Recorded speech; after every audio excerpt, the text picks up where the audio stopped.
this is the third workshop in a series that was funded by the Urban Agenda, which is a state grant that the Franklin County CDC received to help the cities of Greenfield and North Adams.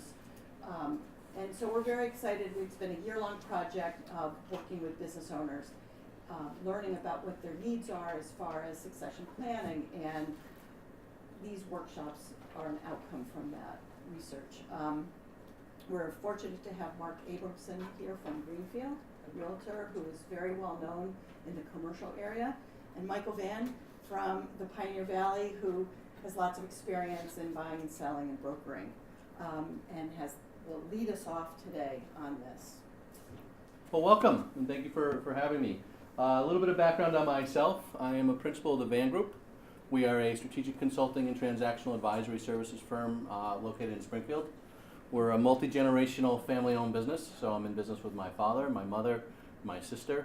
We've been a very, very entrepreneurial family over our family history. We can trace our entrepreneurial roots back well over 150 years. So the family's always been engaged not only in helping businesses, but also owning and operating a lot of different businesses. We work with companies that fall into three different stages. They're either growth-oriented, those who are looking at how do we grow and scale our business. Other ones that we work with a lot are in the transition space. So these are companies that are typically looking at how are we going to transition our ownership sometime in the mid to near future, typically a 3 to 5 year window. A lot of times it's how am I going to transition to an employee, family member, or maybe I'm not so sure and I need to figure that piece out. And the third piece, and where we're going to focus a lot of our attention today, is on the exit side. We do a lot of M&A side work with companies that are interested in just getting out now. They've decided that it's time for me to sell my business, or it's going to be in the next year or so. How do I get myself prepared for sale? How do I actually go about doing it? What we want to talk to you today, our objective really is to give you an overview of what it takes to be successful in having an exit, right? How could you be successful in selling your business? Because it's not an easy undertaking.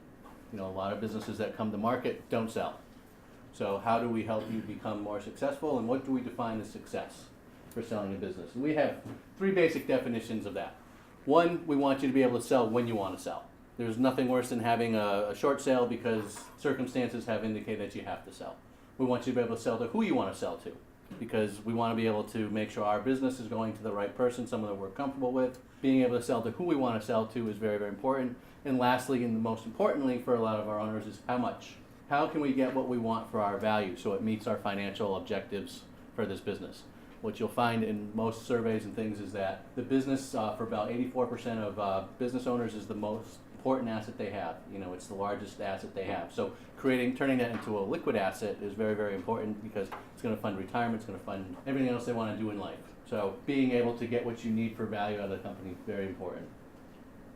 So when we start to talk exit timelines, so we work with companies that are along the different spectrums, and there's a range of things you're going to do at these different stages. So if you're looking at getting out in 10, 15 years or a longer term, you're going to do different things to position your business for sale than if you're looking at today, where you're screaming, get me out today. So there's a million ways we could go about this topic of conversation, because it's a very, very broad discussion as to how do you sell your business. So what we've done is we've decided that we're going to start from a very specific standpoint, which is that the ideal time frame is when the market conditions are going to allow you to maximize the sale price. There's nothing worse than selling when the market is down. We don't get the numbers that we want to sell. We also want to sell to, we're going to assume, an unrelated third party. So we're not going to talk about, if it's a family member or if it's an employee who are going to do special things to help them with. This is a very pure third party, someone we don't know. It could be a competitor, it could be someone walking off the street, it could be a financial buyer who's going to want to buy the business. And then we're going to make sure that we want to talk about someone who's qualified to buy the business. So that means someone who has the financial and operational capabilities to do so. Right? Perfect situation. So the first thing we're going to talk about is the timing and the buyer, because timing is critical to a sale. And like any other business, M&A has its own cycles. There are good times to sell a business, bad times to sell a business. Good times to buy, bad times to buy. And so the M&A cycle goes through these different stages. And right now we're in the midst of a very good cycle. This is an upcycle. It started in 2013, and they typically last 3 to 5 years. So that puts us somewhere in the midpoint there, somewhere 2017, 2018. We're hoping that we're going to get to about 2019 for a run on this market. And the market matters. And this is a great example of how the market drives multiples versus necessarily your company fundamentals. In 2005, the average multiple for a company, a mid-sized company, was 5 times. 2 years later, it was a multiple of 7. What's the acronym EBITDA? Ah, good. So EBITDA is known as earnings before interest, taxes, depreciation, and amortization. It's a financial calculation that basically removes any of your capital structure from it to get to a true cash flow. So, and we'll talk a little bit about that. There's EBITDA that a lot of our financial and strategic buyers, our bigger buyers, use.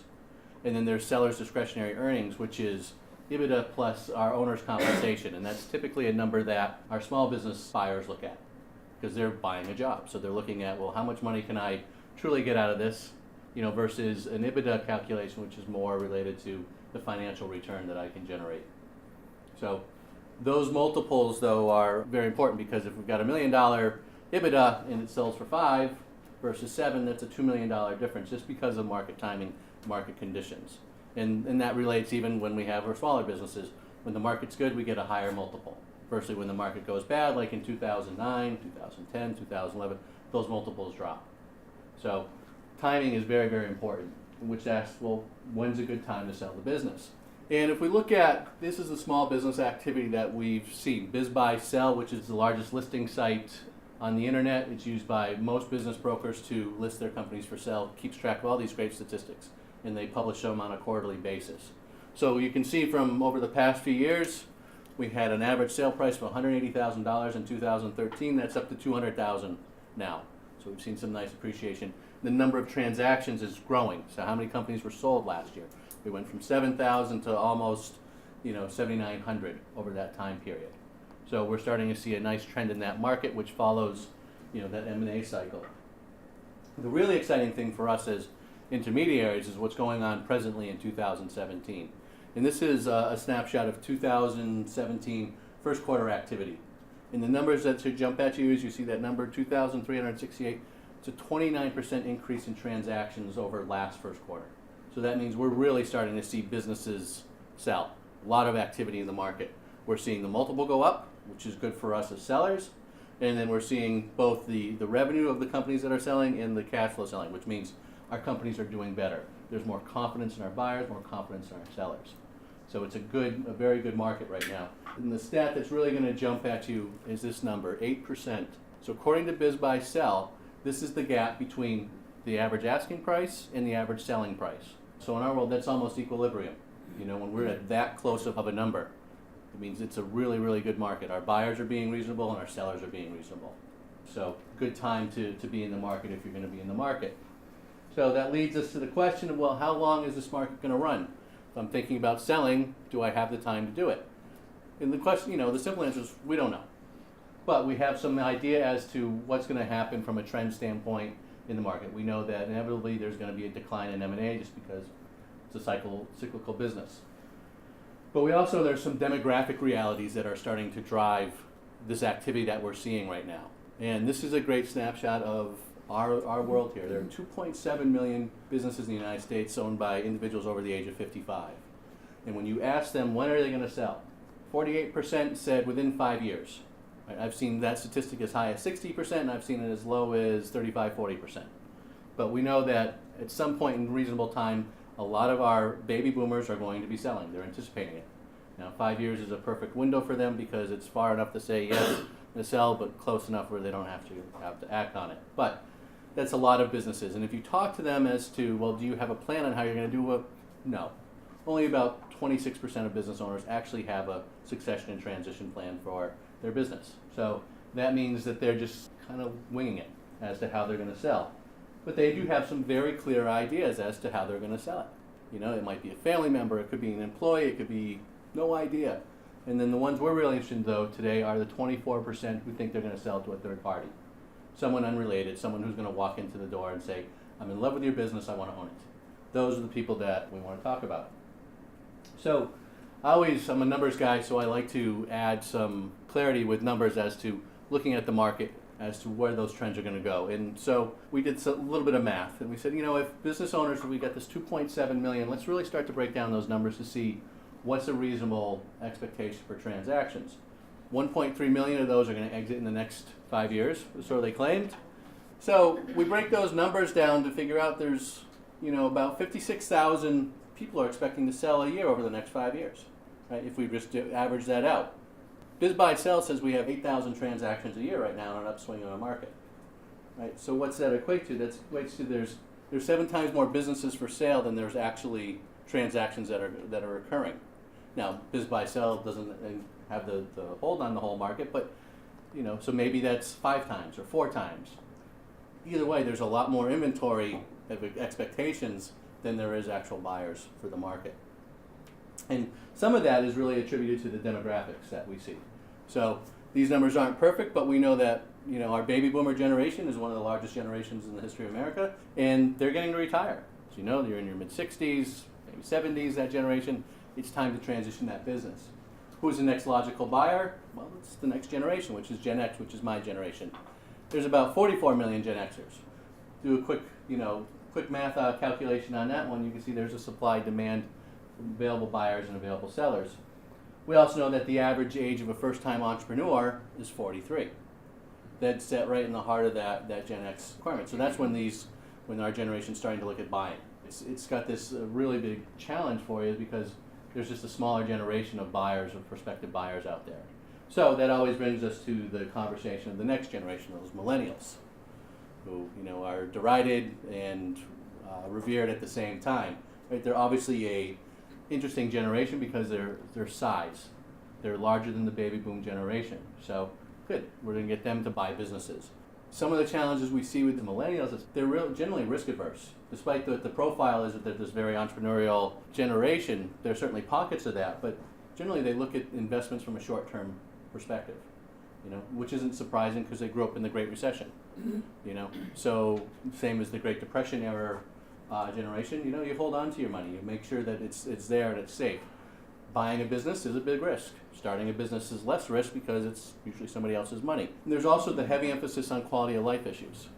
It's hard to say, yeah, you're going to come in, you're going to work in this business 60, 70, 80 hours a week, like most of you have in your business when they don't want to work those hours. They have different things they want to balance. So it doesn't necessarily equate to be a small business owner buying a company and being a millennial. So it would be interesting to watch how this shakes out over the next few years. It leads us now to talk about the different classes of buyer, because buyers also, the types of buyers are going to influence your ability to sell and the prices you get and the structure of the deals that you have. And there are basically 3 types of buyers. There are strategic, right? That's your competitor or someone who wants to get into your market who's going to pay a premium, right? Because they like what you have. We also have our financial buyers, those private equity groups, those investment groups that are looking at acquiring a business because of the investment return on it. And then there's the realities of the individual buyers. Those are people like us. We're going to buy a business, we're going to work in it. We're buying a job for all intents and purposes. And so as an intermediary, as someone who buys and sells businesses, I absolutely love strategic and financial buyers. Right? They are my favorite ones to deal with from the standpoint that they know what they want. They're contacting you because they have a very specific need. They're willing to pay more for the business because they have a definitive requirement for it. They know how they're going to make more money off of this. They structure deals better. They're going to give you a stock deal maybe. They're going to give you an all-cash deal, maybe no seller financing. So more advantageous, better deals, and then they have the expertise to close a deal. So they're really great buyers if you're in a position where you can have a strategic buyer who's going to buy your company. And, to the point that we like to talk about is they pay more, which is a key driver for everybody. We want to maximize our value, and a strategic and a financial buyer is going to do that. You can see what the multiples that they pay. They're good multiples. When you start talking about 4s and 5s and 6 multiples of cash flow, it's great. Versus, here in our space, in the small mid-size space, we're looking at multiples typically in the 1 to 2, maybe up to a 3 times range. We don't get as much value as we want from that standpoint. And it can be frustrating for a business owner when you hear, yeah, your company's worth 1 times your earnings. Your total compensation. They go, I can get that just by working another year. Yes, you could, but you're still going to own the business. So those are the challenges of a small business dealing with an individual buyer. The multiples are lower. So in a perfect world, we're telling our clients, get as big as you can because you can maximize your value that way. And of course, that's a challenge. And 90% of our businesses in this country have employees under 20. These are typical small businesses, 90% of them. And only 4%, which is a statistic that amazes me, have revenues over $1 million. So if you have revenues over $1 million, you're part of a very small piece. So those strategic and financial buyers will spend a lot of their time more so on that other 10%. We're dealing with a space with these individual buyers. And when we talk about individual buyers, they have some challenges that we want to talk about. And one of the things that we find out is that most people who start the journey to buy a business very rarely do. 9 out of 10 fail. Only one actually does it. And there's a variety of reasons for that, but for everyone who knocks on your door, who's an individual and says, I want to buy your business, 9 out of 10 of them aren't going to be buyers for the business. They're never going to buy a business. And that results in this, statistic. And this is the bummer statistic, right? 1 out of 5 businesses that get listed for sale actually sells. And there's a range of factors for that. Pepperdine University does this whole capital market study, and they interview brokers like ourselves and buyers as to, well, why didn't that deal close? And you can see there's a range of things, everything from lack of capital, or the seller wasn't telling me the truth, there's no market for the business, which is a frustrating one to hear. And then where we see a lot of these things come in play is the valuation gap, right? Our sellers and buyers disagree as to what the value of that business is. And then my favorite one is unreasonable demands.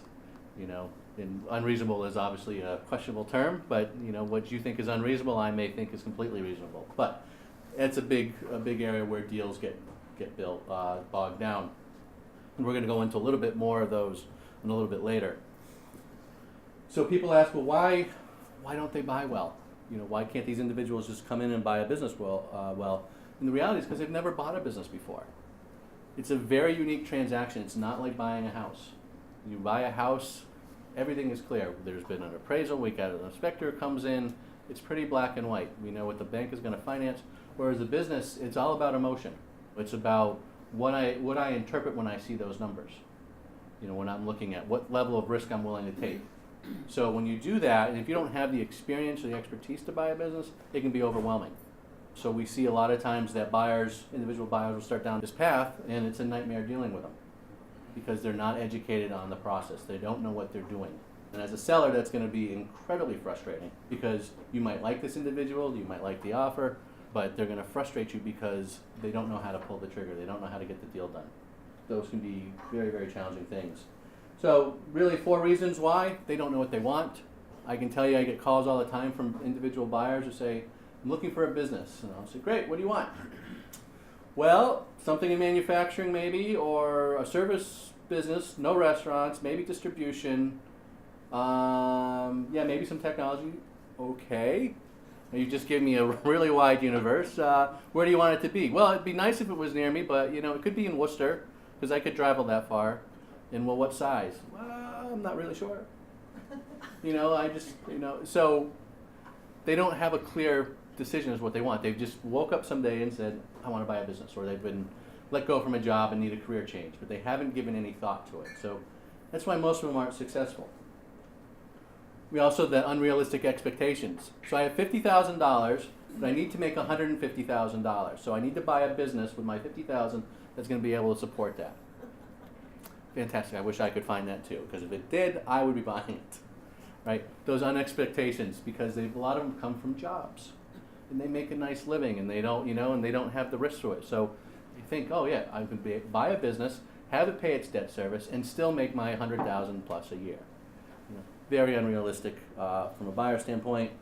And they don't understand what they don't know. They may have picked up a book or something, or they're just winging it. So they're talking in a language that a lot of us can't relate to because it's not related to how a transaction works. And lastly, they just have bad business advisors. Right? They're not geared to this. They're not in business, so they don't know that they're supposed to have an attorney who understands how to buy a business. They don't understand they need an accountant who's not H&R Block. As they look at a deal. They don't understand that the branch manager at the bank isn't the person who's going to help them with their financing. They just don't know, so they don't have the right people around them to advise them. So fortunately, as a seller though, there are certain things that you can do, because you have the ability to control and influence 2 things. Obviously yourself, and then your advisors. And we're going to get into that in a few minutes, is the importance of building a really good, strong advisory team that's going to help you, because they can help you overcome the inexperience of a buyer. And it's going to be very, very important for you when you're trying to sell. So let's now start to talk about how we're going to prepare for the sale. We've decided, yep, the market's right for us. We're ready to do this. We understand who our buyer's probably going to be, maybe what those value range might be. Let's now talk about how we prepare for it. And we do a whole seminar and topic just on the preparation side, the succession transition planning. But the first thing we always lead off with is, are you really ready to exit? And we always tell our clients that exit means more than just saying, I'm tired of the business. I'm tired of customers, I'm tired of employees. Give me a business that doesn't have any of those and I'm a happy guy. It's got to be more than just the wind down and grind to say, I'm ready to get out. There's other things that you have to do as part of this process. And there's a range of them, right? You want to make sure the business is positioned correctly if you're ready to get out. Financial, we'll talk a little bit about that. Do you know what you actually need from the sale of a business? Do you understand how you're going to make money or live off your money after a sale, right? That business, whether it's the most profitable thing in the world or not, provides cash flow, right, for all of us. So knowing that how you're going to survive without that cash flow is very, very important. Do you know what you're going to do after you sell the business? What are those post-ownership plans? Most business owners have no idea. Oh, I'm going to golf, I'm going to travel a little bit. That's great, but is that going to be enough to keep you fulfilled and satisfied in going forward? You'll find statistics as the amount of depression increases by like 2/3 within 3 years after someone sells a business. Why? Because they don't know what to do with themselves. They work in the business 60, 70 hours a week. Now, what do? Having lunch with my spouse every day. It's not the same. Mentally, are they ready? Can you really let go of the business and the cash flow and what that persona is, right? We're all wrapped up in who our business is. It's part of our identity. Can you let go of that? And then lastly, there's the family side. Are they ready for you to sell? You may have kids in the business and they may not be happy about it. Or you may have kids who aren't in the business but are, receiving compensation. Your spouse may not be ready for you to be home all the time. So you got to make sure your family is aware of that. So like I said, there's a whole seminar we can do on how to plan and get yourself prepared for an exit. But, like anything else, being prepared is very, very important if you're going to sell. So we're going to talk a little bit more so about this on a high level, and then a little bit more detail about the business side of preparing, because from our standpoint, as selling the business, that's what we want to know is the business positioned to be sold? So there are 3 areas that we always do in the planning side. The personal side, what are you trying to achieve with this objective, with this? What are your personal desires? What are you trying to get out of this? Wealth, again, have you talked to a financial planner, an advisor as to what you need? Most business owners I talk to have never done that. I ask them about their retirement plans. They say, well, we've got a 401k. Okay, it needs to be a little bit more involved than that as you're planning for your future. And then there's the business review. Is it positioned to be sold? So there's a lot that goes into that. And again, there's lots of things that go into this personal review. You really have to prepare yourself for what you want out of a sale, like what you're going to do with your life after the exit. Again, that wealth review, sitting down with that advisor, finding out, is there going to be enough money to retire after I sell my business? Or am I going to have to go work for somebody else? How am I going to fill that gap if that gap is there? There's nothing worse, and I can tell you I've had the experience when I have a seller who tells me they're ready to go to market. We take them to market, we get the price we said we were going to get, and they sit down with their accountant or lawyer or advisor after the fact, and they say, Mike, we can't sell. We just did the numbers and it's not enough. They went through that whole process, and not only is it frustrating as we're this close to getting out, but that realization that it's not enough, that I need more, I need to work more. You get yourself wired to a sale at a particular time. So even before you engage with me as a seller or in your planning process, talk to your wealth advisors. Find one if you don't have one to understand what you really need. And then there's that business review, and this is the piece that we love to dig into, because it's figuring out what's that business like. And we have this number one lesson. When you're going to sell your business, you need to know more about your business than anyone else, than that buyer. Because that buyer, when they walk in the door, is going to look for every negative thing they can find. It's the nature of the game.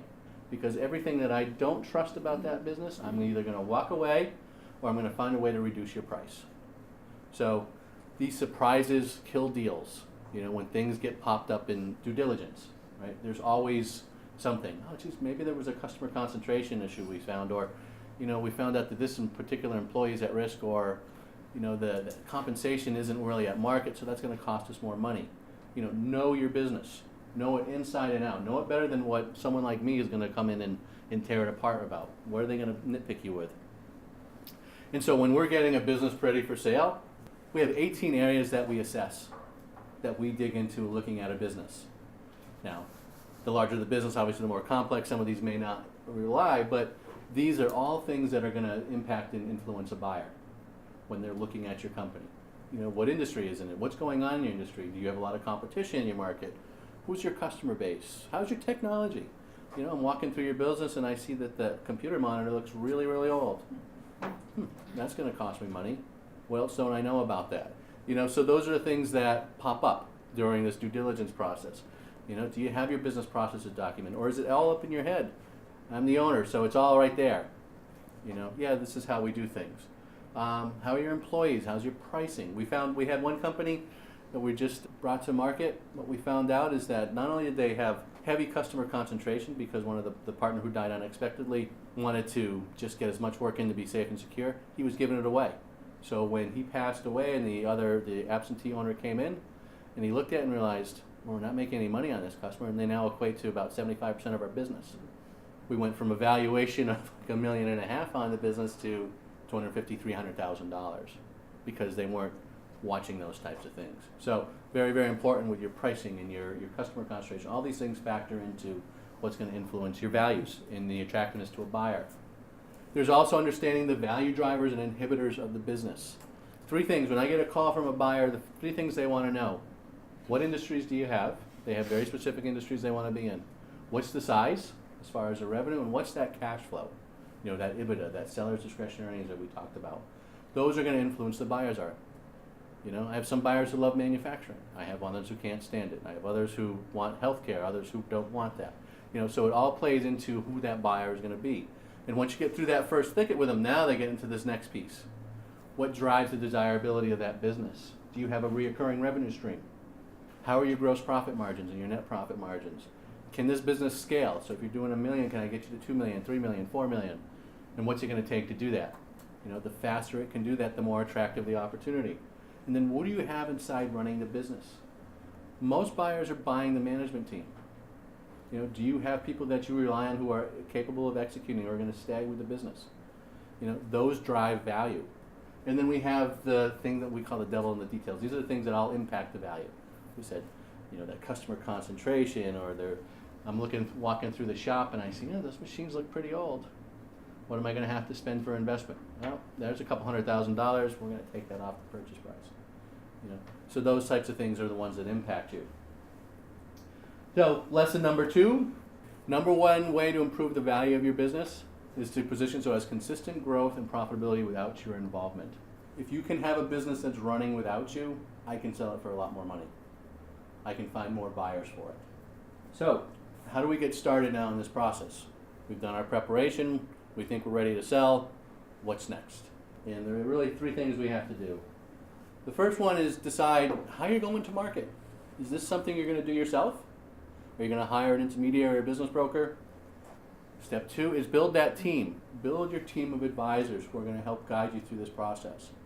And the third piece is whatever we come up with, execute, and execute it well. Right? The best plans, if they're not executed well, fail. So, you know, a good team is going to put together a good plan for you and hopefully a good execution. But if you can't execute on it, you're not going to have a successful sale. So this leads us to the first piece. And I always, like this quote, he who represents himself has a fool for a client.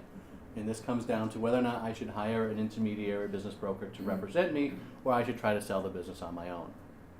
I can tell you that I know people, my father as an example does this for a living like I do, had a successful business that they were going to sell. You know what he did? He went out and hired another intermediary. Because the reason he did that is because he knows that there's an emotional side to this. There's that gets in the way, right? You're better off having someone else who's representing you, who's not close to the deal, right? We can be, practical about it. We can give you an unbiased and unvarnished opinion as to what we see. Whereas if it's yours and you're selling it, it's really hard to separate my ownership from my role in trying to sell the business. So if you're going to go that route and hire a professional, here's what you need to know. There are really 2 types of intermediaries out there. There's the classic business broker who handles a lot of small businesses, a lot of the Main Street type of stuff. They don't typically charge a retainer fee, and they usually have a success fee in the 10 to 12% range of the sale price. So you sell for, $1 million, they're going to take $120,000 on that piece. We say have more of a shotgun approach to marketing, which what we mean by that is that they're using the biz buy sell sites. They're going out here. They're kind of wide open look to see who might come in as a buyer because they're looking for an individual. So they're looking for that needle in the haystack. And they're probably not as involved in the transaction once we've agreed to the terms. All right, there's a letter of intent. Great, I'm all done. Let me know when the closing is. I'll get my check. Conversely, there's more of the traditional M&A intermediary, who typically handle more larger size businesses, sophisticated businesses. They typically require a retainer. Some of these are monthly retainers and get very expensive. And those retainer fees are credited back against your success fee when you pay them. Conversely, though, the success fee is much lower. Yes? How do you position Vann Group in this choice here? We are a hybrid. So the beauty of being in Western Mass is you get to see a little bit of everything. So we have we do handle business brokerage side, and then we also handle large deals. So the largest transaction we handled was a $50 million deal. The smallest one was a $30,000. So it ranges, and what we do for fees is sometimes if we think it's on the larger side, there's a retainer. With our smaller business brokerage stuff, we don't require retainers. We keep our same fee structure though. So, and we work on, what's known as a Lehman formula. So it's 6% on the first million, 5% on the second million, 4% on the third million. So it scales down, and then there's minimum fees that are paid. So your M&A intermediary again, is really got more of a strategic approach to finding buyers. So that means we're doing a lot of targeting and profiling as to who might we think this buyer is going to be, who we're going to target out to. We may not use a biz buy sell or some of those types of things to get the company out because we don't want people to know. A lot of times if you're looking for these types of size companies, you're never going to find them on a listing site. You can go to my website, you're not going to find my business listings out there. If you go to biz buy sell, you can find my small business listings, but you'll never find my larger deals out there. We just don't advertise and market them that way. They're not being sold that way. And then when you're in this role, this person is holding your hand throughout the process. They're with you during the due diligence stage, and they're continuing the negotiations. They may be drafting the letter of intent. They're with you, maybe even be at the closing if they actually have the final closing ceremony. So very, very engaged in the process. Their job is to make sure nothing goes wrong. They're managing your team. So comes to the question, well, how do you find one of these people? And how do you hire one and know that you've got a good one? And we always say the best way to find one is to talk to people you trust, people who have sold their business, bankers, lawyers, accountants that who are in the transactional world. Hey, who do you know that's really good at this? I tell you, 80-90% of our business comes from referrals, not from our direct marketing. It's because other advisors we've worked with trust us to do a good job with a deal. So if that means a lot if it's coming in from a referral standpoint. There's things that you need to know as you're interviewing an intermediary. You need to understand their process and approach for how they go through a transaction. Very important. Certifications. I'm kind of a big believer that all a certification means is that you know how to pass a test. There's lots of intermediaries out there who have their license, I'm a CMAA or something like that. Really, this means they found an organization that they can take a test and now said they're certified. It doesn't mean anything. Find out what their track record is, right? How many deals have they closed? What types of deals have they closed? Those are the types of things, right? It's real world experience that you're looking for. You're not looking for designations. Talk to them about your expectations. This is what I expect from a sale prices. I expect how to be communicated with. Whatever those range of things, what those service expectations are for them, so they're aware of that. I have some clients who, hey, just let me know when we've got someone who's really hot. I've got other ones who are calling me every week. Is there anything new for activity? So understand and lay out what your expectations are for that, and it solves a lot of problems. The last thing, and the most important thing, is make sure you're comfortable with this person. When you hire an intermediary, I can tell you, you become best friends for a stretch of time, right? They're calling, as my wife can attest, people call me at all hours of the night when we're working on a deal. And you got to be really, really comfortable with them because you're making a very big decision. The sad part for us is once the deal's done, I never hear from them again. But, it's the nature of it. But get comfortable with them. Make sure that you have a personality that's going to equate to them, that you can work with. The next piece is to build that team. And there's a variety of individuals on that team. There's your accountants, your bankers, and your intermediary, and your business advisors, and your family members, and financial advisors, your lawyers. And you notice I've got two bolded here, accountants and lawyers.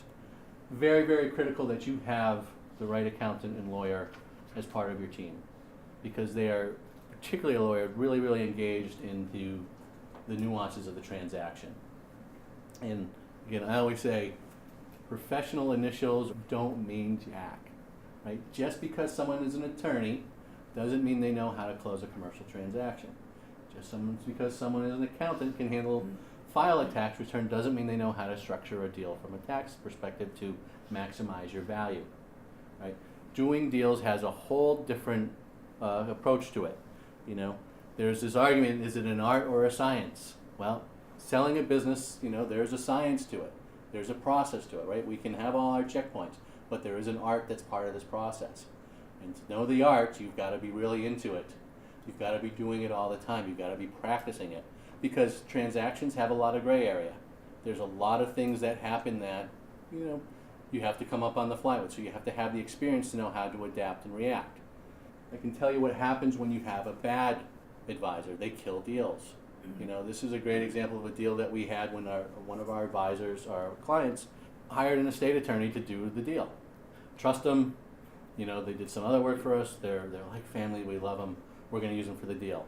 Okay, so we got into the process, and the buyer and the seller, we negotiated the letter of intent, which is a non-binding agreement, lays out all the basic terms of the document, of the deal.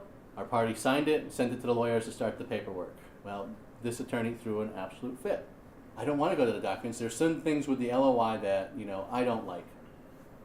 You know, I said, well, fine, negotiate them during the purchase and sale agreement. We've already gotten past the letter of intent.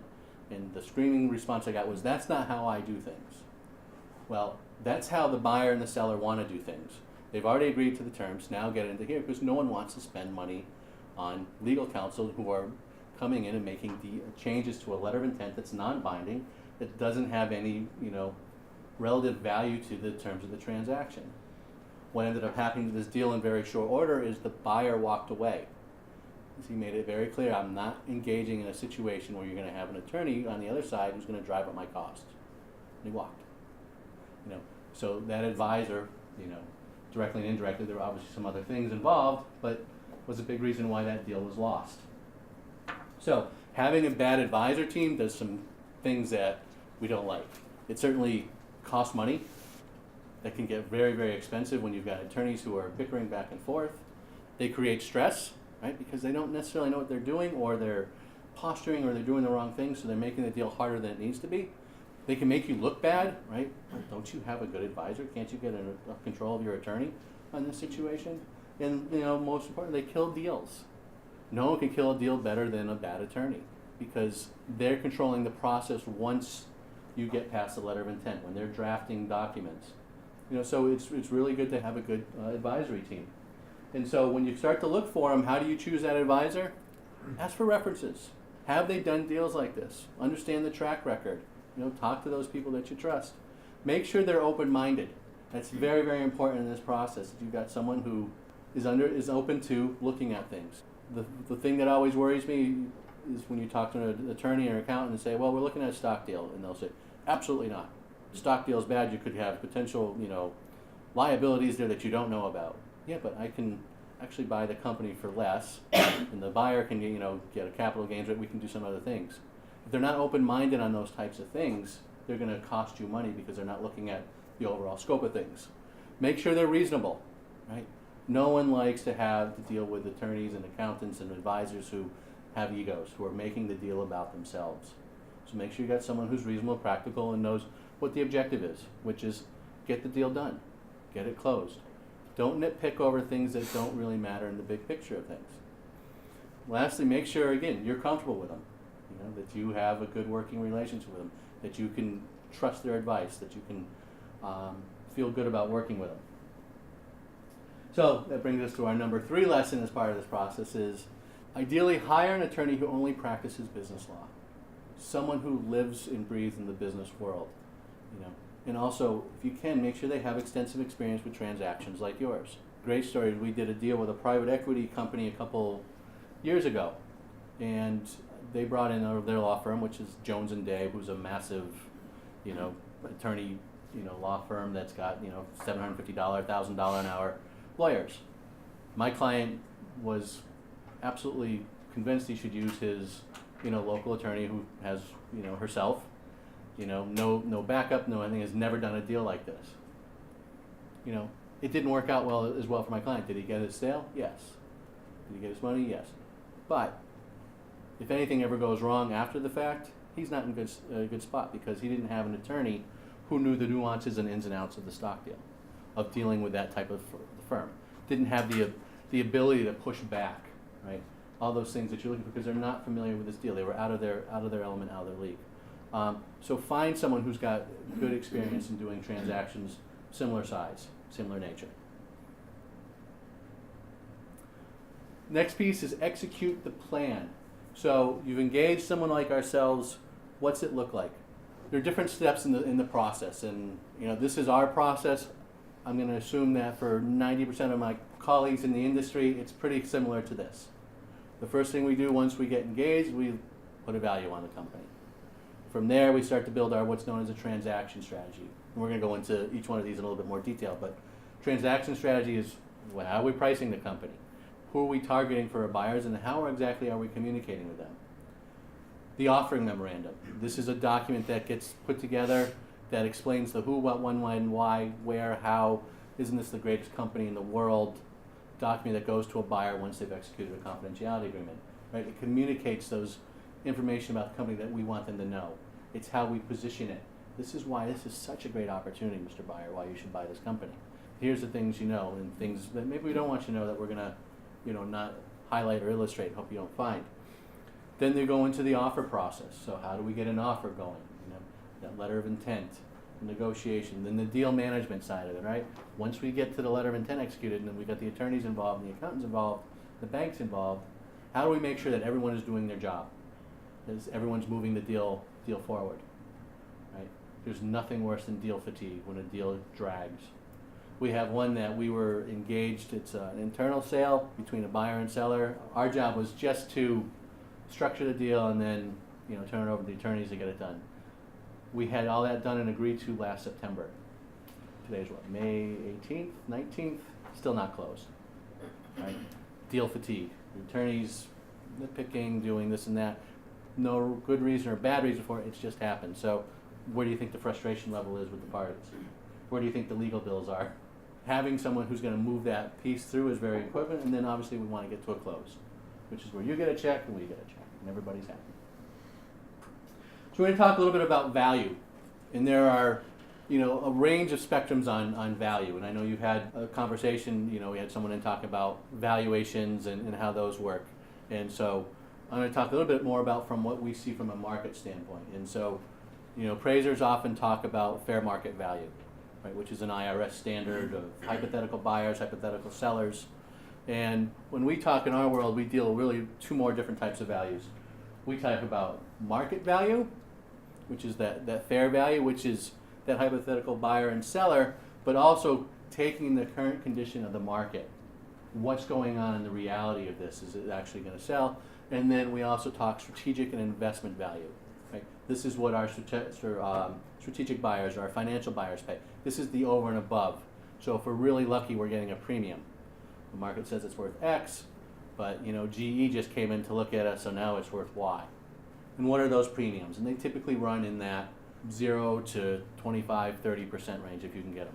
This is really healthy, nice strategic premiums. You can find them. So we talked a little bit about this already, but these are the two terms that you need to know when you're talking value. One is that EBITDA, right? Because this is the multiple that our strategic and financial buyers are talking about. They value based on a multiple of EBITDA. That's a 5 times EBITDA. That's a 3 times EBITDA.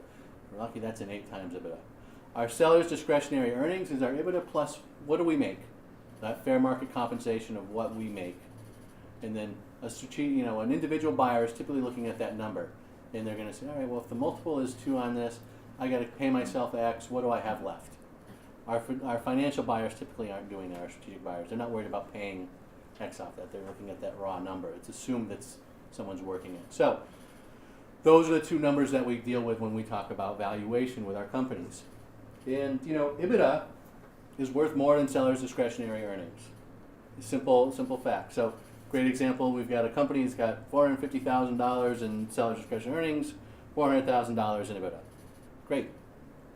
That buyer, that EBITDA buyer, is going to pay 4 times that EBITDA. That seller's discretionary earnings buyer is going to pay 2 times. So even though there's more seller's discretionary earnings, the multiples get driven by those EBITDA buyers. And when we talk about market realities of those numbers, this is an example. So we have this access to a database called the Institute of Business Appraisers, and they have 40 or 50,000 transactions that get submitted by intermediaries of companies that sold. And it's all the details as to, well, this was the revenue, this was the discretionary earnings, this was, the sale price. Great. 125 restaurants in there, all with $60,000 in seller discretionary earnings. These are the sale prices. So if you're looking at that, one of them sold for $40,000, one for almost $400,000. Why? They're the same conceptually from a valuation standpoint. That discretionary earnings is the same. It's $60,000. So what drives that? If value, if we know that market data and the cash flow for a restaurant is 2 times the seller's discretionary earning, why aren't these all selling for $120,000, $130,000, something in there? It's because that fair value component, that what that buyer is looking at. I walk into that restaurant and I see it's really nice and clean, the equipment is in great shape, the servers are friendly, the revenue looks great, versus that restaurant that I walk into and it looks tired and dirty. Those are things that are driving those multiples. So fair value is really, really important. And just because we have an EBITDA X or a seller discretionary earnings of Y doesn't mean we're going to get those multiples that the market data indicates. So we look at those nuances of, and this is a great example of a situation that we have. Company that came, they had an appraisal, fair market value identified, $250,000 as to the value.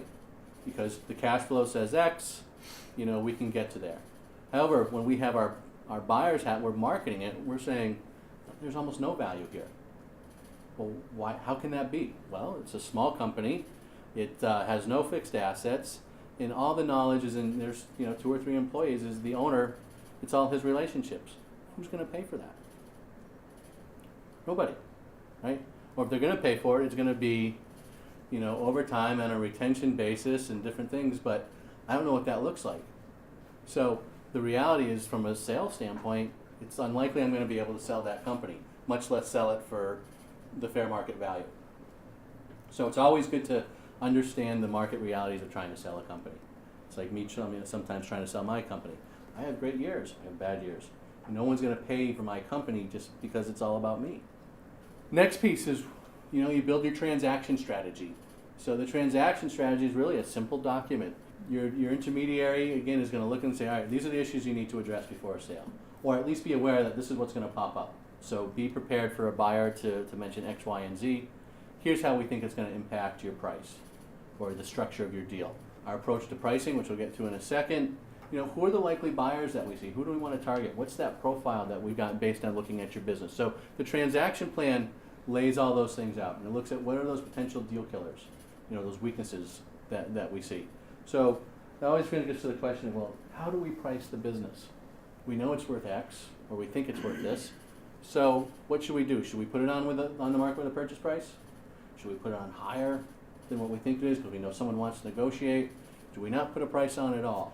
And so we have some rules of thumb that we use when we contemplate that. We establish a purchase price if we're a smaller company. We have unsophisticated buyers. If I tell them, well, just make an offer, who knows what I'm going to get? So if I can provide some guidance on that. We establish one if we have a clear indication what we think the sale price is, and if you're comfortable with that. I have a great example. I have a company we brought to market, and I said, look at the value is going to be between 150 and 2. You're probably going to get an offer in the 165 to 175 range. But we'll put it on the market 2.25, gives us a little bit of room.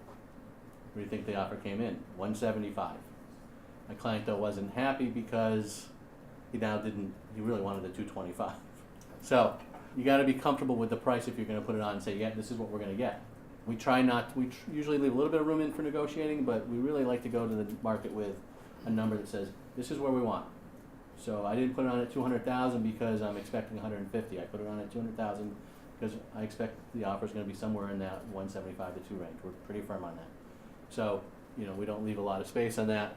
If performance has been consistent, and there's really moderate fluctuations, it's a good time to value it because it's pretty transparent and straightforward as to what we have for numbers. Easy to put a value on it. Conversely, we don't put a number on it if the buyer is more likely to be a strategic or financial buyer. Because when I set a price sometimes, what have I done? I've set a ceiling. Very rarely do I have someone who comes in and says, I know that's $200,000, let me pay you $225 or $250. So when I set that price, I don't want to do it with someone who I think has the ability to pay more. I want them to tell me what the price range is. They may ask me, well, where do you think you're going to be? And I might say, well, we might be in a multiple between 4 and 5 or something like that, depending on things. Okay. So it gives us a range, which is important. If you're open to a range, I don't have my heart set on a number, but I'd really like to be between, $500,000 and $1 million on this person. Okay. So if I get you 650, you're happy. If I get you 800, you're happy. Yep, equally happy. Okay, good. Well, let's see where the market brings us to. And then, if we have these swings in performance, so maybe we had a really bad year last year, but this year's looking good. Well, let's discount last year. Let's pretend it didn't happen and hope the buyer takes the same approach. So let's not put a number on it. So those are some of the strategies we use when we talk about pricing. Targeting buyers, again, it's all about profiling. And I know it sounds like a little bit of a stalker thing, but we look and identify what are those characteristics we're looking for in our buyers. They're going to have, maybe they're in this type of industry and they have this particular niche and skill set, which would make them a great buyer because we'd fit in really nice with them. Or, we need someone who's got certain types of money or background and experience. Okay, let's profile them. Where do we start to find those? Well, we do a lot of research and more research and more research. And, once you have that, then you build out a database of who your prospective buyers are. And then you start to build marketing materials, that offering memorandum and maybe a blind executive summary or something that's going to speak to them.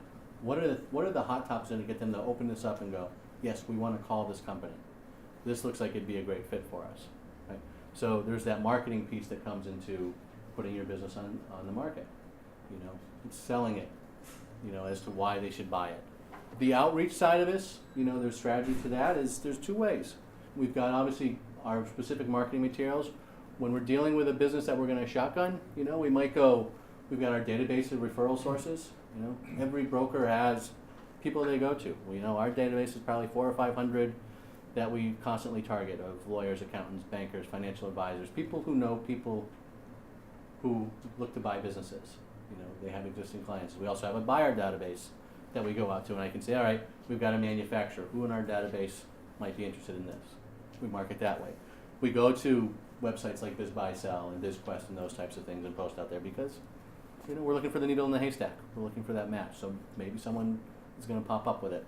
And then we also may use, depending on the size, deal platforms like Axial and Bankers Bay and DealStream, which are geared more towards those strategic and financial buyers that we want to be able to find that maybe we didn't know about.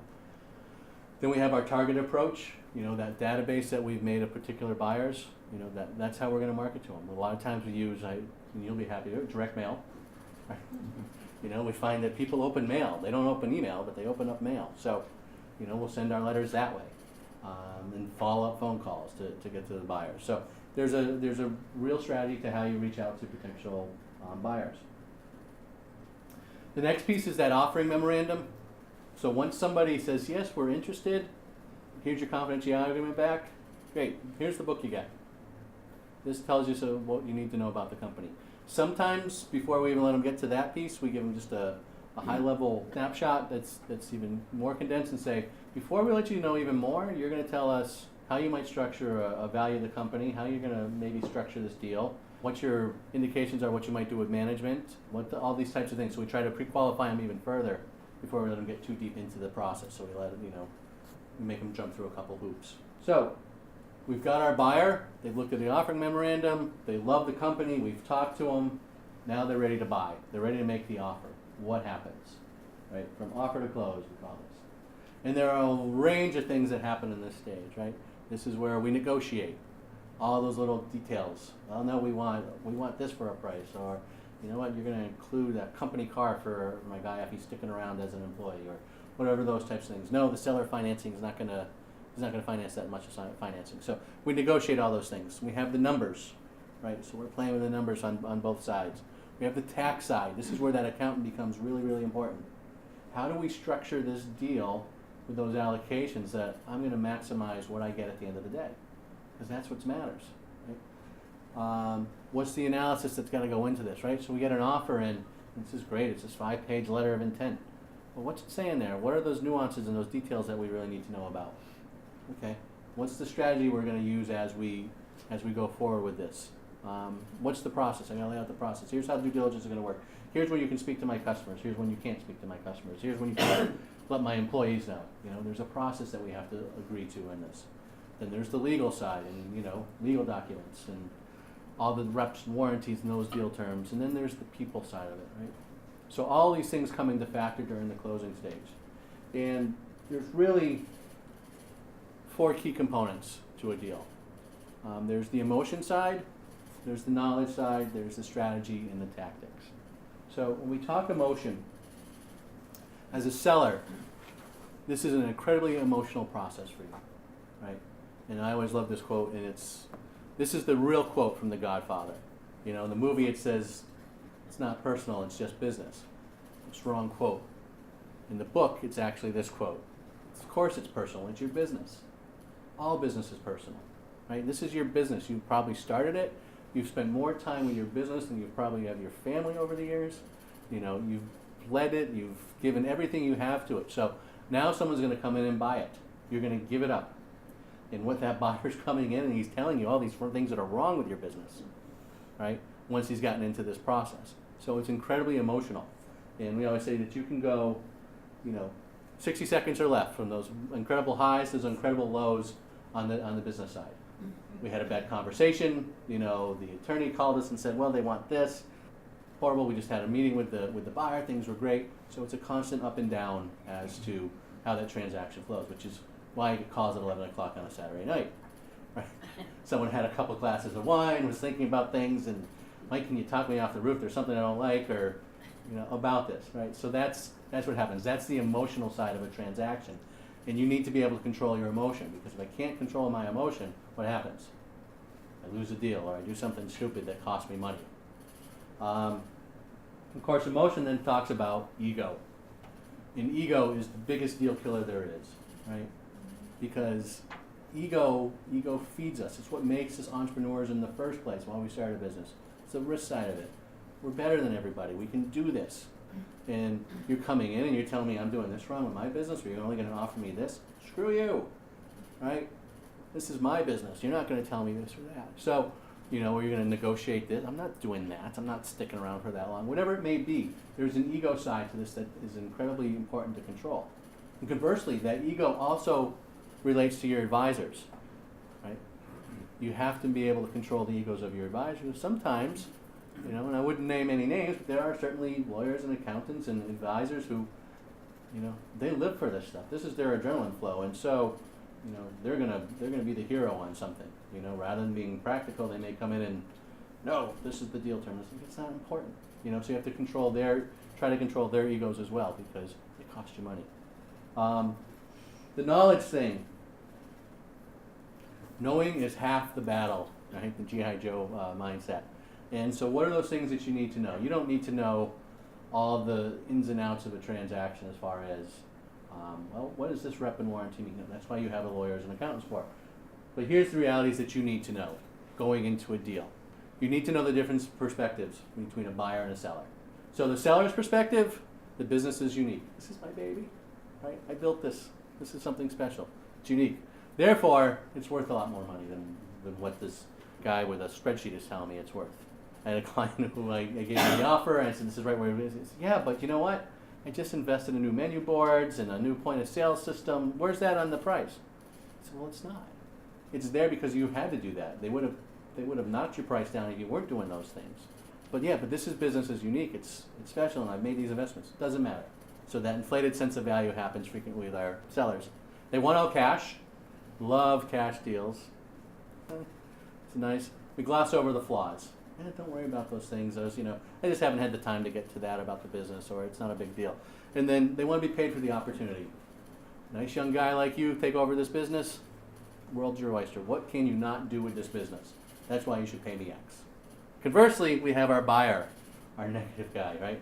They don't care about the history. They don't care that the business was founded in 1932 by your great-grandfather and, he did X, Y, and Z and what it used to do in revenue 15 years ago.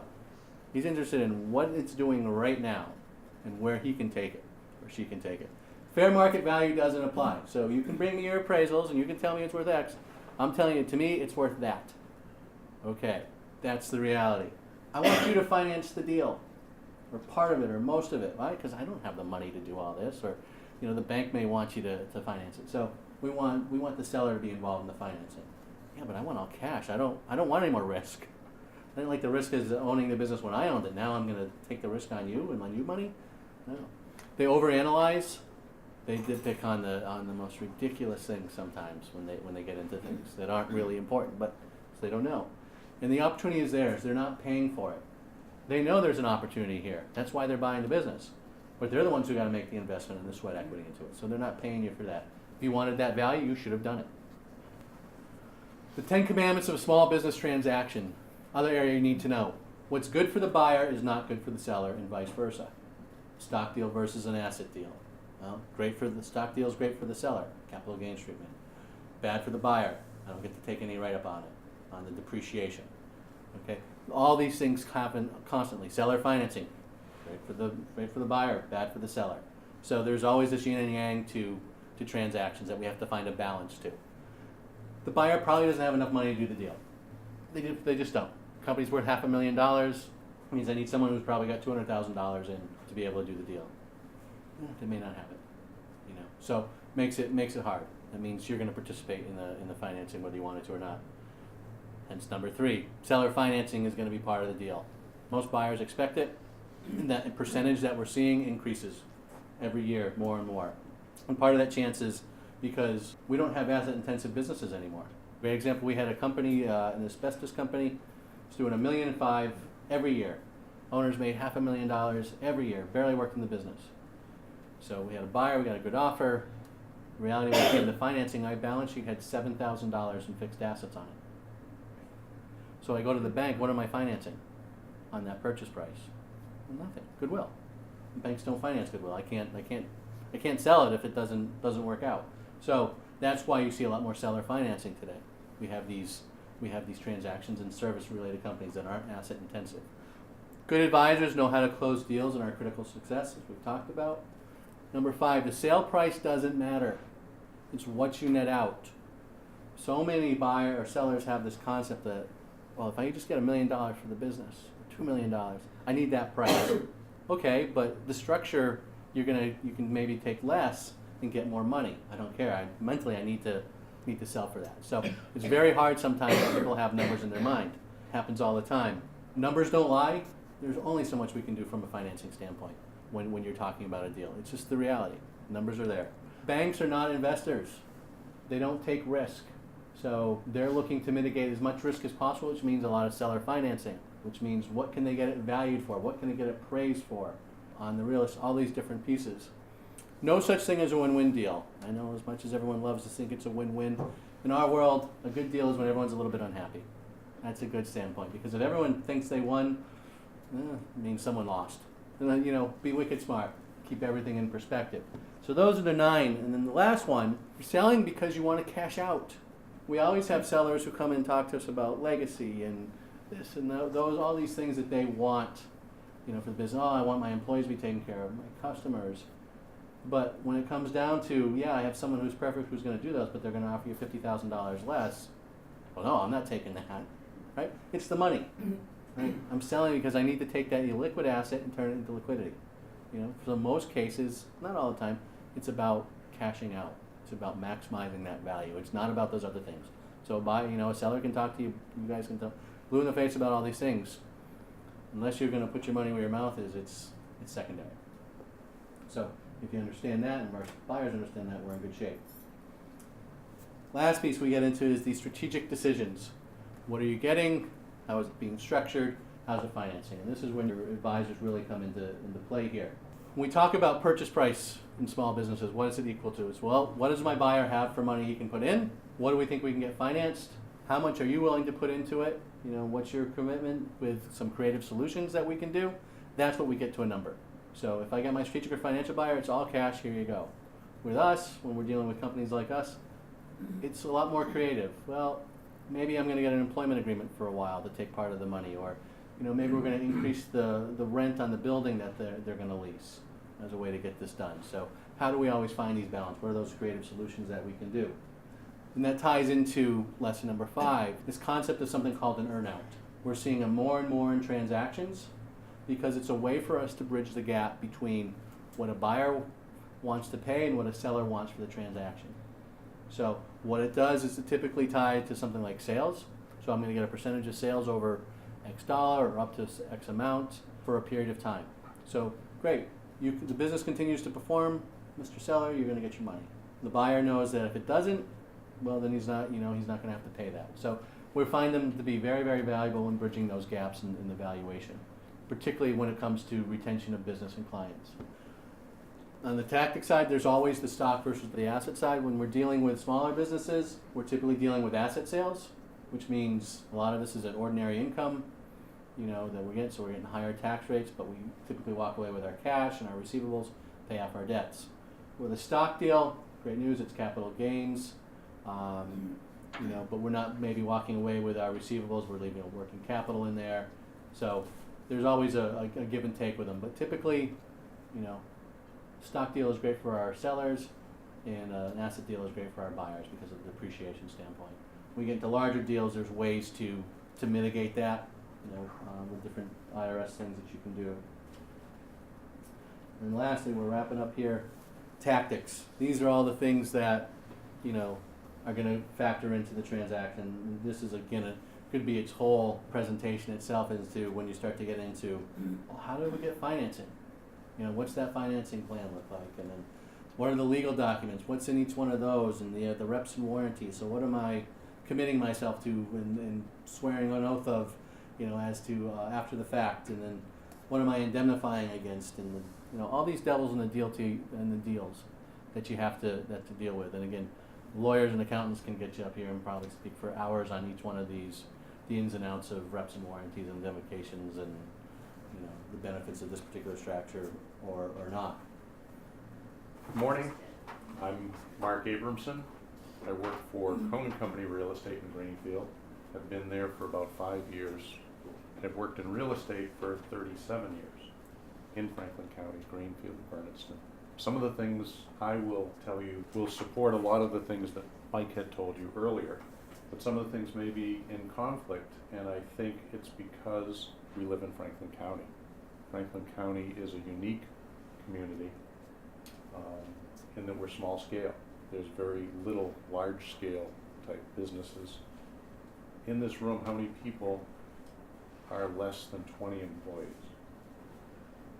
How many people are less than 10 employees? How many people are less than 5 employees? All right, so that's what I'm gearing my presentation to. And one of the first things that I'll discuss a little bit is my qualifications. And I do agree with what Mike said about certifications and abbreviations next to your name. A lot of them are meaningless.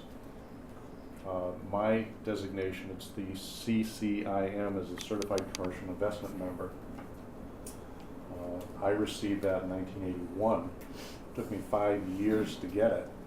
And before I could get it, I had to demonstrate through transactions and involvement in different types of the business in order to get that type of a designation. But I will be honest with you, it trained me to do more of investments, not businesses. So I can analyze cash flows from a multifamily, from an office building, from an industrial building, and that's what my training was at the end of that 5-year plan.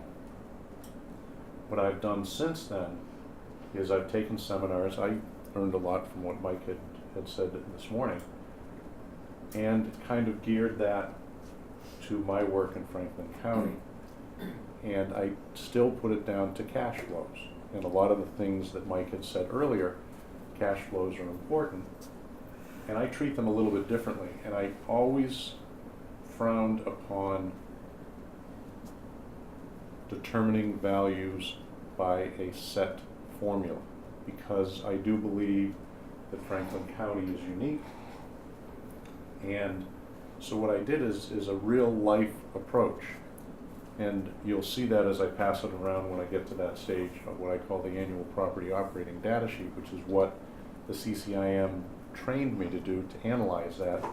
And I've adapted it to be a business opportunity APOD, so that it then analyzes what you're producing, what the bottom line would be for a buyer coming in and taking that over and running it. So there's some discussions that you need to have as to the type of person, if you want to bring it to market, that you'd like to list it with. Mike's company, the Vann Group, is a advisor, broker, and as he said, a hybrid that gets involved with small businesses. I predominantly work with small businesses because, as you all are sitting around here, that's what I have to work with. Once in a while I get involved in a larger business, but most of the time it's a mom and pop. So what is critical in that type of a situation is that you find somebody that has some commercial expertise. A residential broker that has their license knows how to sell, some of them knows how to sell a home. But when you get involved with profit and loss and depreciation and capital assets and all of this stuff, you're going to see a glaze come over their eyes as you're talking to them. And so I would encourage you to make sure you find somebody who has commercial background and has sold businesses in the past. And I think that that was one of the questions that you should ask an advisor. What have you sold? What have you got? What I can tell you is that because I work in a limited market, the statistic that Mike had used on the number of businesses listed to that has sold is a little bit different for me and in Franklin County. Generally, I sell 70 to 80% of the businesses that I sell because I'm dealing with a smaller product, I'm dealing with a smaller person. Most of them are individuals. I very seldom even get a call from a strategic or a financial buyer. But every once in a while, you work with a company, and Franklin County is famous for having a small business get acquired by a large business. I mean, you can look at Light Life. You can look at, I'm trying to think of some of the other ones. Heat Fab was a business that was bought by a larger company. So there's a lot of businesses that are being grown and will be acquired by the strategic and financial. And while I can help you with that, I might defer to somebody like Mike to come in and work with me. I know the local market. I know where to buy the bread and the liquor and the meat and potatoes. And I know the selectmen in the particular towns that are there. So there's a difference between that. So again, finding the person as an intermediary or advisor that knows the area and has a commercial background. The other thing that was pointed out earlier, and I'm going to try and kind of back some of the things that were presented before in the essence of time, is the professionals that you're going to use to try and help come up with the valuation of your business so that I can help sell it. And one of the things that you'll find is that if you have an accountant, the accountant you're providing your books to every year will have a valuation of your business. That valuation is at a certain level. And what I found very interesting as I've been working through the business sale part of it is that an accountant representing the seller will have a valuation of this. And then we bring the same numbers to an accountant representing the buyer, and it always amazes me how that is a lot lower. So again, it depends on the person that you're going to be using it and how you're going to be looking at it. But I need from you probably 2 to 3 years of profit and loss statements. The reason for that is, as pointed out earlier, there are fluctuations in your business. I would love to have you bring me those 2 to 3 years, with that third year being better than the second year second year being better than the first year because it shows an ascending trend in your business. However, everything's not perfect. There are blips, and within that 3-year period you can have some dips and you can have some growth. But know that if your sales have dropped from the year before and you come to me to list that property, I'm not going to be able to get you that much, because the question that the buyer is going to have is, are you going down the tubes? I'm not going to pay you a premium if your sales have gone down. So timing, again, mentioned earlier, is important, and if you have a few good years of growth in sales, it's a wonderful time to sell, and market will also be dictating when it's a good time to sell as well. People keep QuickBooks. People have their own accounting. That's a lot of what I can take from you, but I also like to get the IRS forms, your Schedule C, if you have partnership forms, whatever. Those are the things that when a buyer makes an offer, they're going to ask for you to give them copies of those things. The QuickBooks, you can put whatever numbers you want on that. What you report to the government, supposedly, is the accurate numbers. And that's what the buyer a lot of times will ask for proof to verify what I'm putting forward on my APODs, and I'm going to pass out one of those in a little while. There's also the term that I call 2 sets of books. And it's a very delicate situation where a lot of the businesses that I might list are considered to be cash businesses. They're paid by cash. A restaurant, you come and you pay cash, or you buy a widget at the store, you pay cash. Some of the times the owners of that business may report something that may be something different. And I can't get involved in representation of anything but what you give me for numbers. And those numbers you're going to be needing to verify through your IRS forms that you file with the government. If there's another set of books that you keep, and it's not something that I infrequently run into. I have a lot of sellers that tell me, oh yeah, we've got a whole other set of books that we keep. What I do is I may take the information that you tell me is accurate, but it's going to have to be verified between the buyer and the seller. And I do that in a private meeting. I close you in a room. I tell you to talk. I don't want to be there. And you come up with your own conclusions after that. But know that when a bank is involved, the bank doesn't care about what that second set of books is. They're going to need verification through the IRS forms to verify what I've put out on an APON. And I will only put out what I can verify on paper. So just some of the things to be aware of. You also have to make a decision on the marketing of your business. A lot of times I'll be called in and somebody will say, I don't want this to become public. I want you to sell this particular business. No one should know. I have a little bit of a difficult task at that point. So we have a discussion, and we put it on for marketing in places that the typical person, the everyday person, is not going to know about. But it does limit you. And there's the other part that somebody will say, I don't care who knows. I've been in this business long enough, it's doing really well. And then we can do what's called more public marketing. And a lot of times I will contact our local paper, the Recorder, and I will leak to the Recorder, hey, you know, so-and-so is getting ready to sell their business after 55 years in the business. And you could just hear, you know, the radar going up.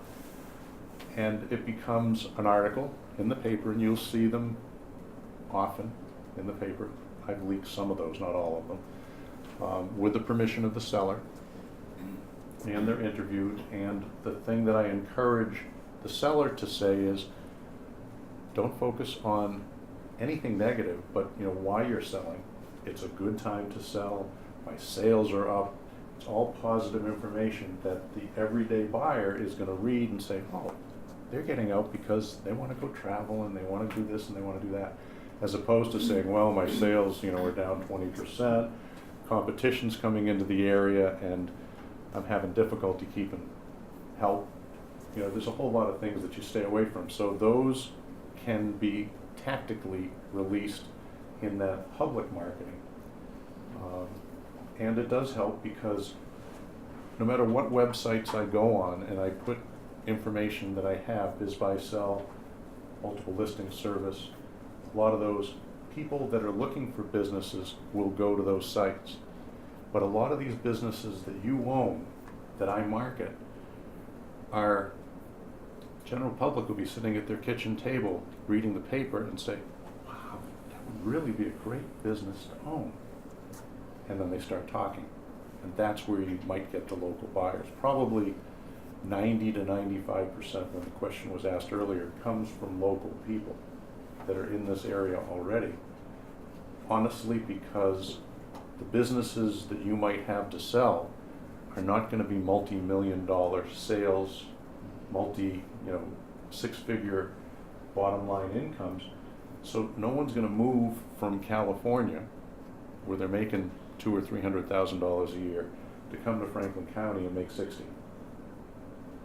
But the people that are here, that don't have to sell their homes, that find the business to be interesting, that have cash and credit backing to be able to do something like this, are more likely buyers that I find coming into this market and who I usually work with.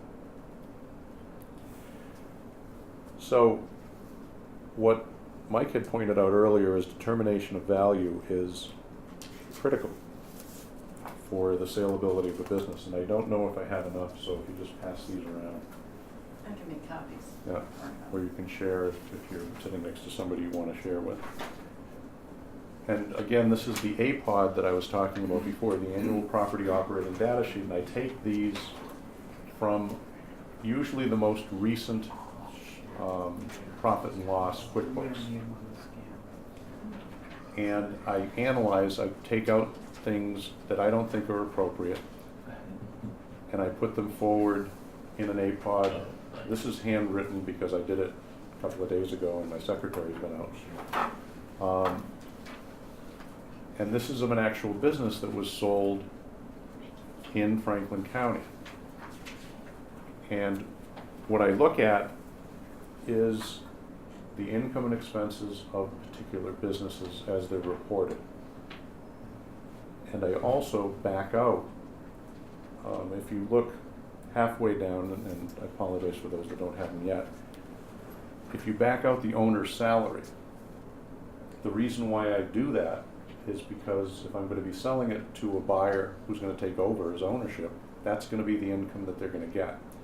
So rather than taking a multiplier of the number of gross sales, the EBITDA, you said, or the seller's income, what I do is I figure out income and expense, I take out the owner's sale, I take out things that I look at that are perks that the owner has at that point to make it a little bit more of a realistic number.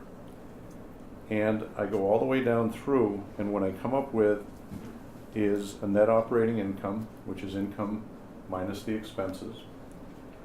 And then I figure out, all right, based on the debt and how much I think will be able to be financed in this transaction, what will the annual debt service be on that kind of a business? So again, this sold for $285,000. I figured that there would be about $200,000 worth of debt that could be placed on the property. That debt is figured as $1,429 a month times 12 months would be the annual debt service. That's down in line 33.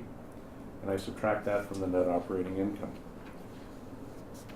And then the cash flow before taxes is what an owner can expect for this type of a business. And the $19,266 being a conservative number is not an exciting number. You aren't going to have people come forward and say, oh, I want to pay you $285,000 for this business so I can make $20,000 a year and work 60 to 80 hours a week. But when you're selling a business with real estate, that makes a big difference in an asset that A, a bank will finance, B, if your business is successful in that real estate, it makes that real estate more valuable.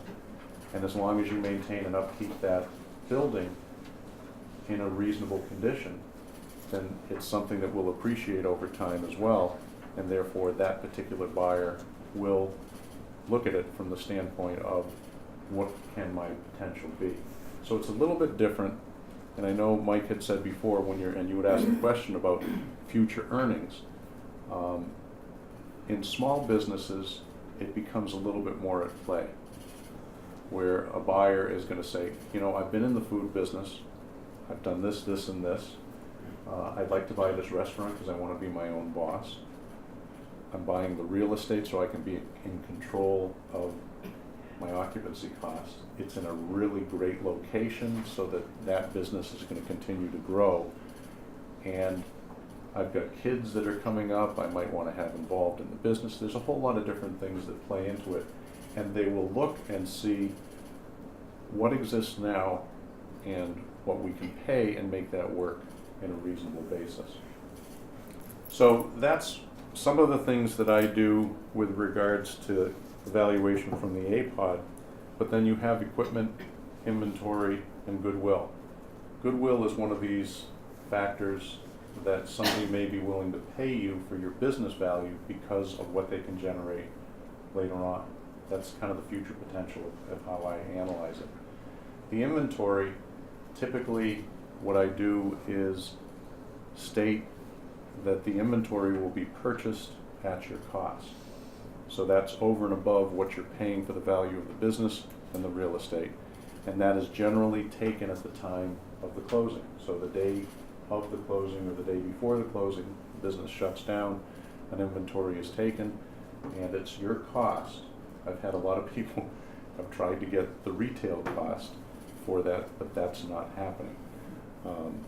So it's their cost, the wholesale cost of what they've paid for that equipment and the inventory. And then the equipment, generally I'll prepare an equipment list of what's going to be included with that particular sale.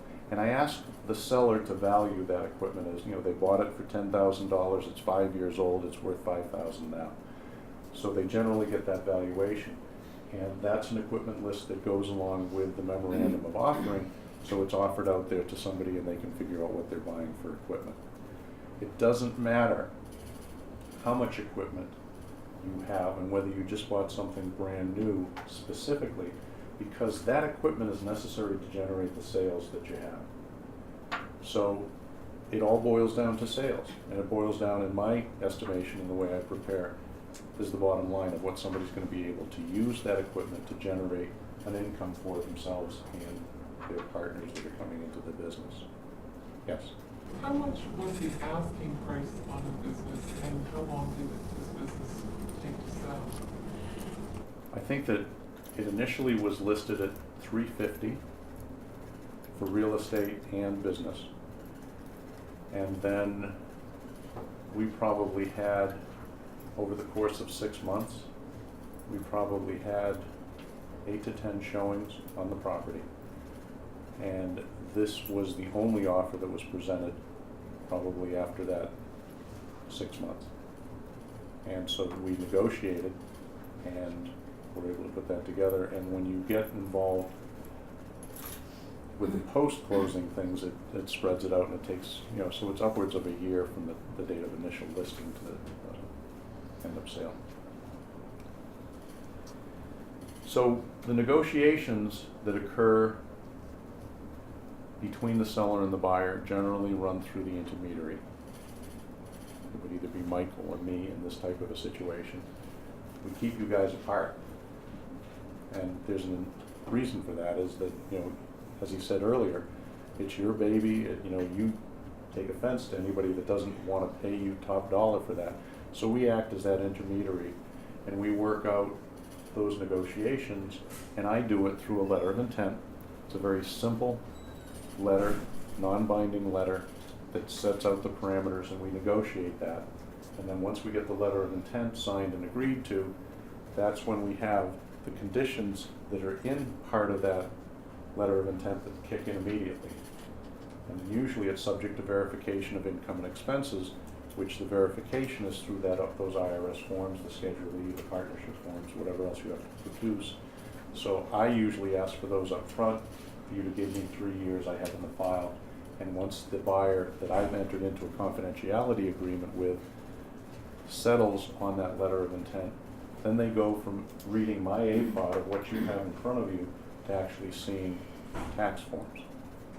Or that's when I put them in a room and they can talk to the seller by themselves, and I look and see whether they're smiling when they come out or they're not smiling when they come out, and then we have to go from there. But again, that financing, if it's bank financing, is going to be based on the IRS forms that you're going to be getting. Yes. This property and business sold combined for about 80% of asking price. Mhm. Do you find that to be typical in Franklin County? I think Mike said there's 80% Yeah, difference. and that's nationally right now. Yeah. Nationally, Yep, right yeah. now. So do you find that typical in Franklin County for a business and real estate combination? Is one higher than the other? Like, does real estate sell at less than 80% and businesses sell at more than 80%, and that's what drives? Typically, real estate, right now, the MLS statistics, if you look at real estate, that's residential and commercial, are probably 92% of asking price. It's about 8%, which is very typical to what your national. Yep. Business, on the other hand, is a very fluid number. All over the map. It's all over the map. But generally, and what I do is I'll tell people, I'll do this form, tell people what I think it should be listed for. Very seldom does the seller say, oh, that's a great price, let's do that. Well, we were expecting more, and I always say, as long as it's not dramatically more, I'll try it. But I want you to hear what I'm telling you, that the buyer is going to analyze it very similar to the way I'm analyzing it. So be prepared for that. So on this property, we listed it, as I mentioned, for $350. If that buyer came to me and said, I want to put it on the market for $500, I'd refuse the listing. They came to me, and I may have, I don't remember, because it was probably 4 years ago, I may have told them it was worth between $250 and $275. When we negotiated and we got $285, we were able to put the transaction together because, again, they heard the number. And it all depends on the activity that we have. If we have multiple offers that come in, you're going to be in a much stronger position to negotiate, specifically on the business value, because you've got more than one person that's interested in it. I don't run into the multiple offers very often in business opportunities. Residential real estate right now in this market is seeing multiple offers because there's a limited amount of inventory that's out there. So that answers your questions. Pretty much. Yes. If it started at $350, so the business was $350, was that $150 a multiple of something? I'm just like, where did the one, like for the asking price of $350, the real estate being $2, was the $150 a computation of one of them? Like, where did the $150 come from? I guess that's my question. The difference between the $200,000 valuation on real estate and the $350 asking price? Right. So there's some value associated with the business on top of the real estate. I was just looking, how did he come up with the 150? I'd hazard a guess at that. Is that Mark actually said 200 for the real estate, 85 for the business, and that the seller came back and said, then I want to ask 350 for it. Okay, I see. Is that? Yeah, is because that- now how you okay, came up with the all right, 150 all right. number I thought versus was the- looking, okay, yeah. yes. And that's what I had said earlier, is that I'll give them my price. So the difference could be the seller had wanted us to start at and what we ended up at. So there's some flexibility in that. How it's broken down is actually an accounting thing sometimes for the buyer goes in and says, you know, I'm gonna give you $285, this is how I want it broken down. And they break it down because the goodwill is non-depreciable. So they're gonna put as high a value as they can on the real estate because you're allowed to take that depreciation. So it's just kind of playing with the numbers, and the bank needs to verify through an appraisal what that real estate would be worth as well, because that's what the bank is holding as collateral. I've got another question that I don't know which one of the two of you would be better to field this question, but so if you had a hypothetical business, I've got this friend. That's how they usually We start. love friends, yeah. Yeah. Right, yeah. So if you've got a business that has good numbers, but has no assets,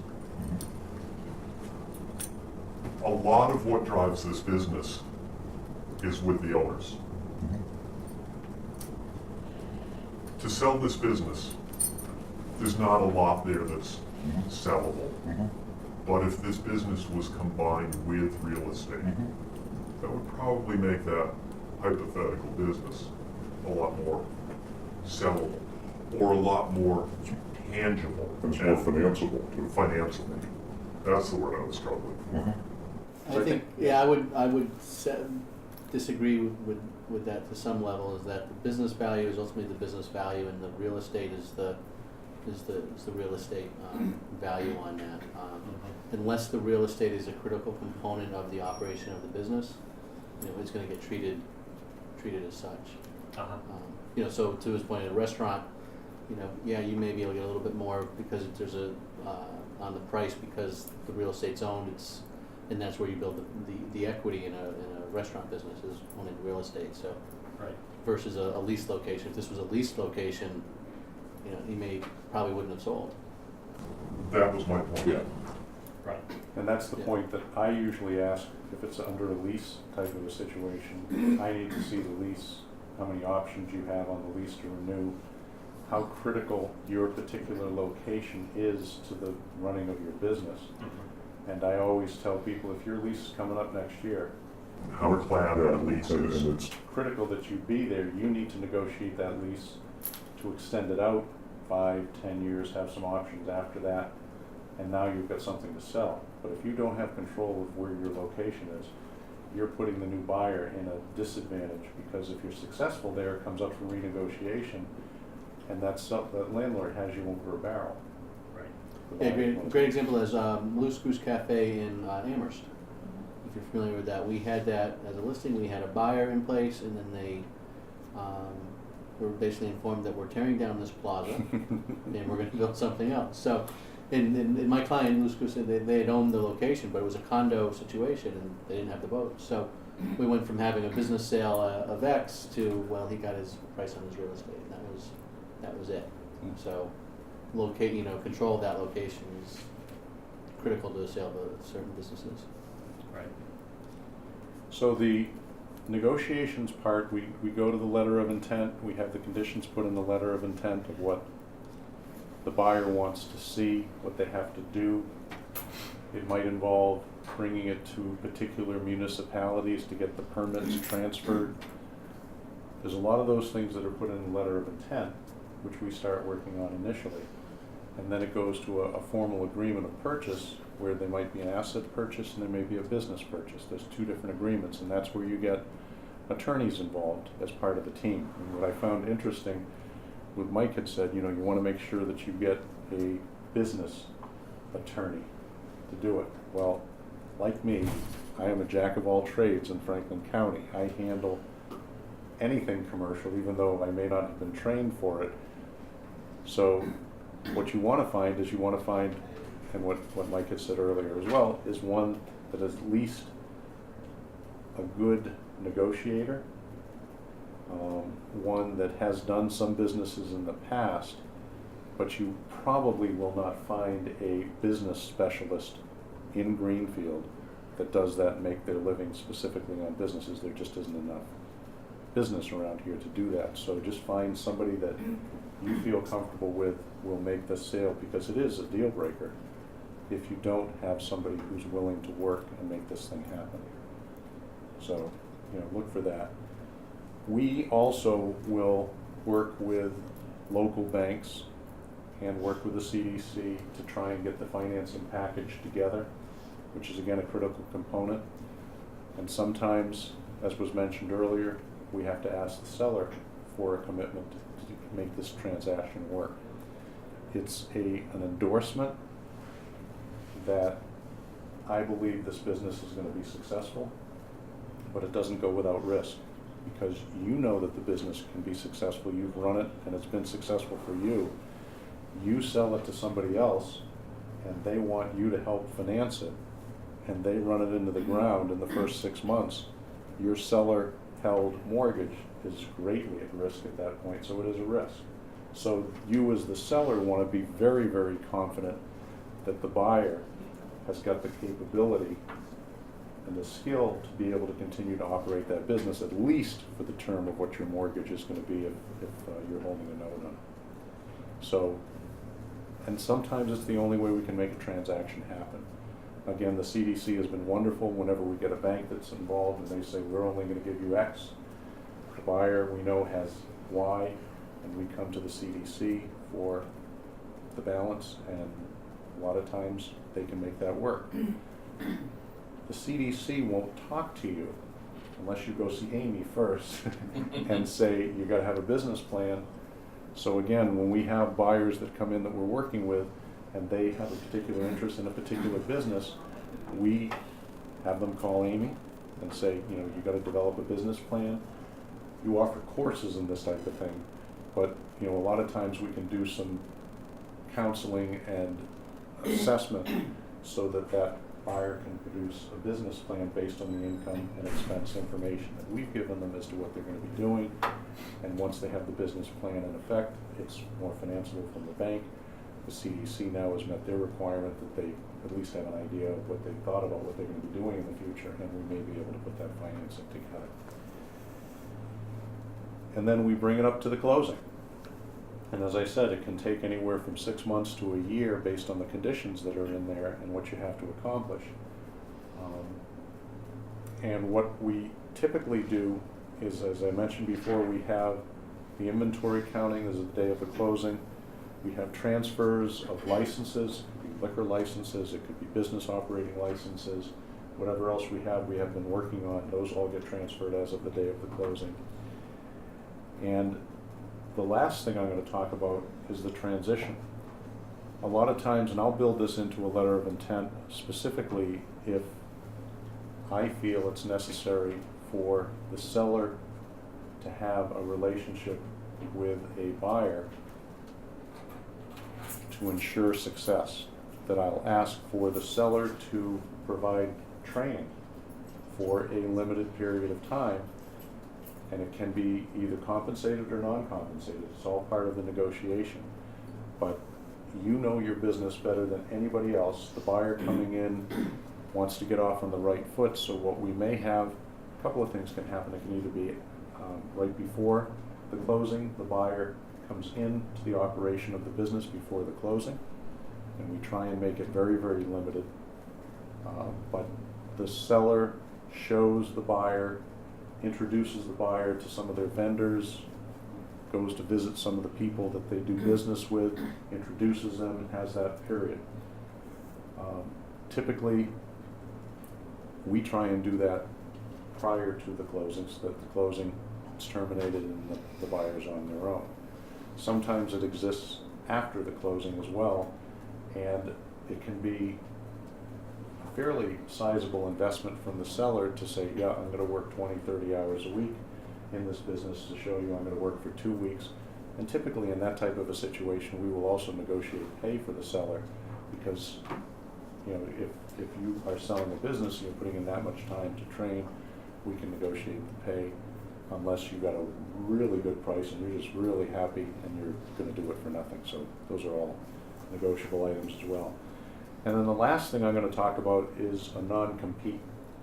When you buy a business, you don't want the owner of that business, after they sell it to you, to open up next door and sell the same thing. Probably would ruin your day if that happened after you just paid them some money for that. You're asking them to sell you their business, and you're asking them to non-compete, to not compete against you directly. And that takes the form of a written document, as usually part of the agreement that the attorneys negotiate, and it will usually be a radius of around the property that you're selling, and it will usually be for a period of time. Those are the things that you have to be prepared for. And a lot of sellers always tell me, you know, I'm getting out of this business, I don't want to go back in this again. So, but that's fine. The buyer needs to have that protection that you're not going to, and be involved in anything to compete with the sale of the business. So just something to be aware of when you go forth, and so that you will normally be asked for a non-compete. And at that, I just tried to roll everything in. Is there an average length of time for a non-compete? Depends on the type of business that you sell. It can be anywhere from 2 to 5 years. We typically see 5. Yeah. And you usually see, I mean, in Franklin County, you're so spread out, it might be 50 miles. In Springfield, it could be 3 miles. So it depends on where you are. Do you see any trends right now that, here we are in 2017, in commercial real estate in Franklin County? I always say, and I'll take exception to what Mike had pointed out before, saying that businesses are emotional.